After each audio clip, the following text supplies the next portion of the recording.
A local lawmaker is proposing a measure he says will make education funding a priority. It would stop the legislature from deferring payments to California schools. KMIR-6's Angela Monroe has the story. Angela.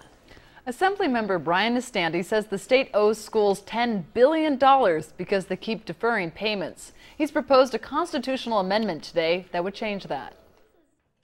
Schools in the Coachella Valley are struggling to balance their budgets, laying off teachers and cutting classes. The game is up. We can no longer do this. It is hurting schools to the point of driving them into bankruptcy. Assemblymember Brian Nestandi wants to prohibit the state legislature from deferring payments to schools. If any of us had to say, sure, I'll pay you Tuesday, don't have the money now, we might be hard pressed at the end of the week to not make our own bills if we weren't being paid. Proposition 98 guarantees funding for schools. And Prop 98 was meant to be a floor, not a ceiling, for funding for our students.